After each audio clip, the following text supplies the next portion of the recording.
Hello. कभी ऐसा लगा है कि पैसा कहाँ चला जाता है? मतलब महीना शुरू होता है, सैलरी आती है और देखते ही देखते गायब। तो आज ना हम इसी पहेली को सुलझाएंगे और फाइनेंशियल फ्रीडम की दुनिया में कदम रखेंगे। हम कुछ ऐसे सिंपल सीक्रेट्स को समझेंगे जो ना सिर्फ आपके फाइनेंस को कंट्रोल करने में मदद करेंगे बल्कि उन्हें बढ़ते हुए भी दिखाएंगे। ये फीलिंग बहुत फ्रस्ट्रेटिंग है ना? महीना आधा भी नहीं गुजरा और बैंक अकाउंट खाली होने की कगार पर। यकीन मानिए, इस कहानी में आप अकेले नहीं हैं। ये बहुत आम है, पर इसका मतलब ये नहीं कि ये आपकी कहानी बनी रहे। तो चलिए आज इस साइकिल को तोड़ने का तरीका समझते हैं। देखिए, जब पैसों का कोई प्लान नहीं होता ना, तो वो सच में हाथ से रेत की तरह फिसल जाता है। इससे स्ट्रेस होता है और कई बार तो लोग कर्ज के जाल में भी फंस जाते हैं। लेकिन अच्छी खबर यह है कि इसका एक तोड़ है, फाइनेंशियल लिटरेसी। ये एक ऐसा कवच है जो आपके फाइनेंशियल फ्यूचर को प्रोटेक्ट करेगा। तो सवाल ये है कि कंट्रोल वापस कैसे पाएं? जवाब सिंपल है, एक रोड मैप बनाकर। अपने फाइनेंशियल फ्यूचर को संभालने की दिशा में सबसे पहला और सबसे जरूरी कदम है एक बजट बनाना।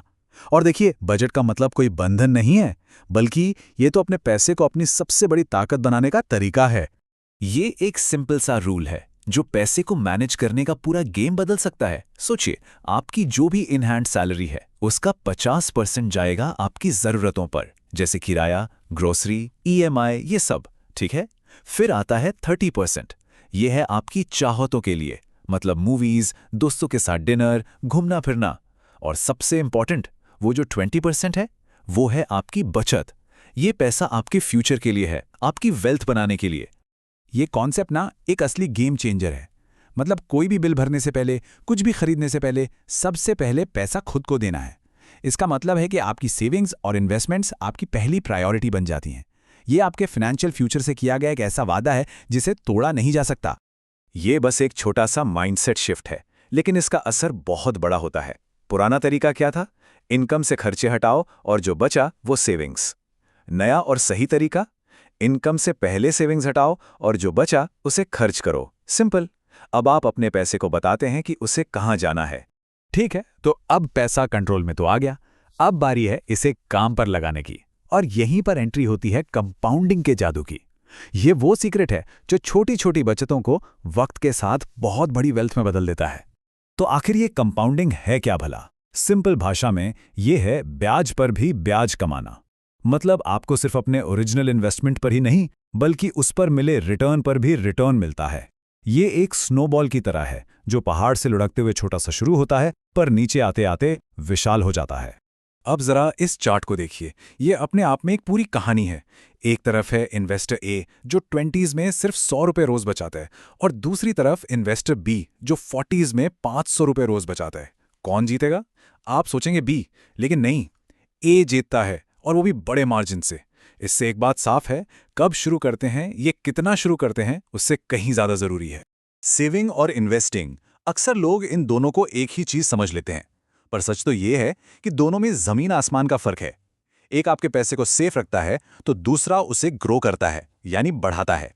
और वेल्थ बनाने के लिए ना, ये फर्क समझना बहुत बहुत जरूरी है। इसे ऐसे समझिए, सेविंग एक शील्ड, एक ढाल की तरह है। ये आपके पैसे को बचाती है। वहीं इन्वेस्टिंग एक रॉकेट है जो आपके पैसे को नई ऊंचाइयों पर ले जाता है। जरूरत दोनों की है, पर मकसद अलग अलग हैं। सेविंग शॉर्ट टर्म गोल्स के लिए और इन्वेस्टिंग लॉन्ग टर्म वेल्थ के लिए। ये 6% का नंबर क्यों जरूरी है? यह है महंगाई की दर, यानी इन्फ्लेशन। अगर आपका पैसा इससे तेजी से नहीं बढ़ रहा है ना, तो असल में आप पैसा गंवा रहे हैं। आपकी मेहनत की कमाई की वैल्यू, उसकी खरीदने की ताकत हर साल कम हो रही है। तो ठीक है, वेल्थ बनाना तो एक बात हो गई, पर यह कहानी का सिर्फ आधा हिस्सा है। उसे बचाकर रखना भी उतना ही जरूरी है। तो चलिए अब बात करते हैं उन तरीकों की जिनसे आप अपनी मेहनत की कमाई को आज के फाइनेंशियल खतरों से बचा सकते हैं। आज की डिजिटल दुनिया में ना, मौके भी हैं और धोखे भी। सोशल मीडिया पर बैठे स्टॉक गुरु, गारंटीड रिटर्न वाली स्कीमें, और तो और एआई से बने डीप फेक वीडियोज, इन सब से बचकर रहना होगा। ये रातों रात अमीर बनाने का सपना दिखाकर आपकी पूरी वेल्थ खत्म कर सकते हैं। तो फिर बेस्ट डिफेंस क्या है? एक बहुत पुरानी और सच्ची कहावत है, सारे अंडे एक ही टोकरी में मत रखो। बस यही है सबसे बड़ा बचाव, डाइवर्सिफिकेशन। मतलब अपने पैसे को अलग अलग जगह इन्वेस्ट करना। यही रिस्क कम करने का सबसे स्मार्ट तरीका है। एक बात हमेशा याद रखिए, वेल्थ बनाना कोई इंस्टेंट नूडल्स नहीं है। ये एक मैराथन है, 100 मीटर की दौड़ नहीं।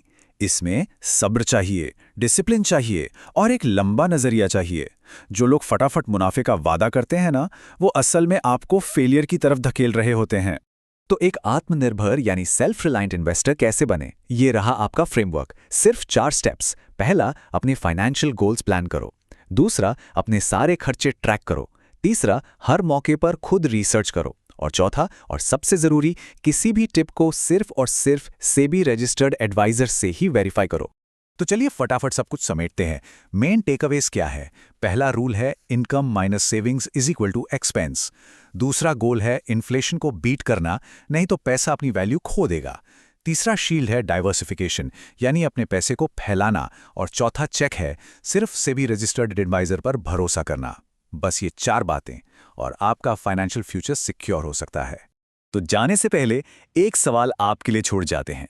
आज अभी अपनी इस फाइनेंशियल मैराथन को शुरू करने के लिए वो एक छोटा सा पहला कदम क्या हो सकता है? याद रखिएगा, हजारों मील का सफर भी एक कदम से ही शुरू होता है। वो पहला कदम क्या होगा?